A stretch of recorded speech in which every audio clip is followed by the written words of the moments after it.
Welcome to Master Speak English. Subscribe now and take the first step toward mastering English. Hello, my name is Alex, and I want to tell you an exciting and a little scary story about something that happened to me while traveling. This story is perfect for learning English because it has useful words and phrases you might need in real life. Ready? Let's begin. Last year, I fulfilled my dream of traveling to Japan. I had saved money for years, researched everything about Tokyo, and even learned basic Japanese phrases. When I arrived at the airport with my backpack and suitcase, I felt both excited and nervous.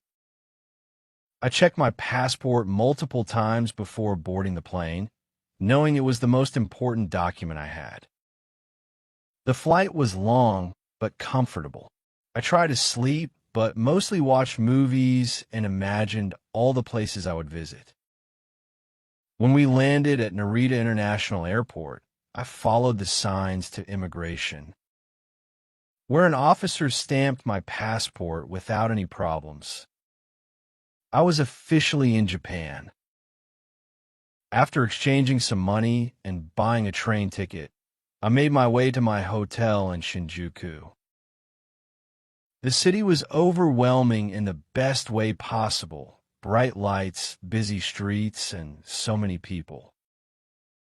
I checked into my small but clean hotel room, carefully placing my passport in the zippered pocket of my bag before heading out to explore. My first 2 days in Tokyo were everything I'd hoped for. I visited Shibuya Crossing, ate ramen at a tiny local shop, and even tried speaking Japanese with shopkeepers. Every night, I double-checked that my passport was still in my bag, always keeping it in the same secure pocket. On the third day, I planned to take a day trip to Kyoto. I woke up early, packed a small bag with my camera and water bottle, and reached into my backpack for my passport. But when I opened the zippered pocket, it wasn't there. At first, I thought I must have misplaced it. Maybe I had moved it to a different pocket. I emptied my entire bag onto the bed, searching through every compartment. My clothes, my notebook, my wallet, everything was there except my passport. A cold wave of panic rushed through me. This can't be happening, I thought. I was so careful. I tried to stay calm. Maybe I had left it at the front desk when I checked in. I rushed downstairs, but the receptionist told me no one had turned in a passport. I retraced my steps from the day before. The convenience store where I bought snacks. The ramen restaurant where I ate dinner. The train station where I had taken photos. No one had seen it. I even went back to the museum I had visited, thinking maybe it had fallen out when I took out my wallet. The staff checked their lost and found, but it wasn't there. With each failed attempt, my anxiety grew. I started imagining worst-case scenarios. What if I can't get home? What if someone stole it? A local shopkeeper noticed how distressed I looked and asked if I needed help. When I explained that I'd lost my passport, he pointed me toward a small police station nearby. The officers there were kind, though only one spoke a little English. I showed him a photo of my passport on my phone, and he helped me fill out a lost item report. He told me that if someone found it, they would contact me, but he also advised me to go to my country's embassy as soon as possible. Hearing the word embassy made everything feel more serious. I knew that replacing a lost passport in a foreign country would be difficult, but I had no other choice. The next morning, I took a train to the U.S. Embassy in Tokyo. Security was tight, and I had to go through multiple checks before being allowed inside.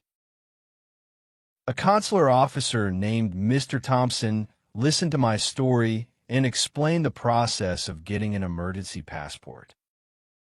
I would need to fill out forms, show another form of ID. Luckily, I had my driver's license, and provide a passport photo.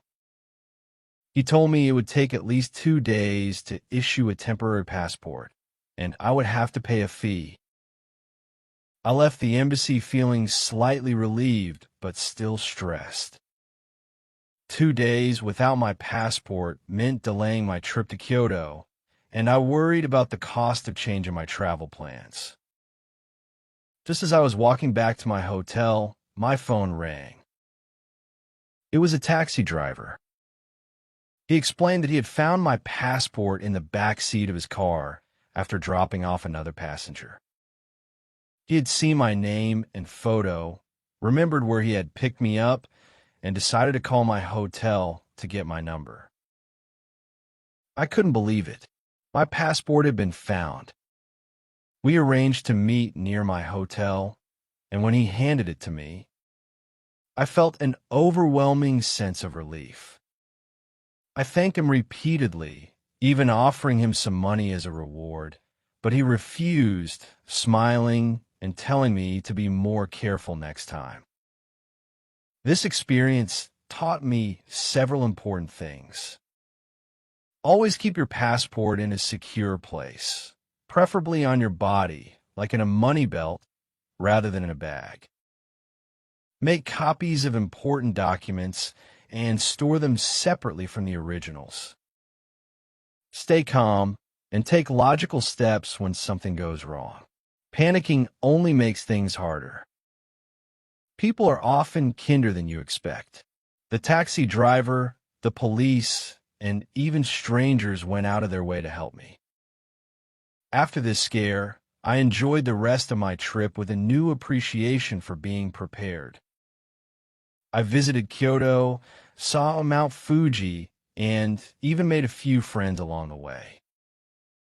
But I never, ever let my passport out of my sight again. Losing my passport was one of the most stressful experiences of my life, but it also taught me valuable lessons about travel and responsibility. Now, whenever I hear about someone losing an important document, I understand exactly how they feel, and I know how important it is to stay calm and take action. If you're traveling soon, learn from my mistake. Keep your passport safe, make copies, and always have a backup plan. And if the worst happens, don't panic. Ask for help. You'll get through it. Hope you enjoyed this story of Alex. Subscribe for more fun stories to help you learn English.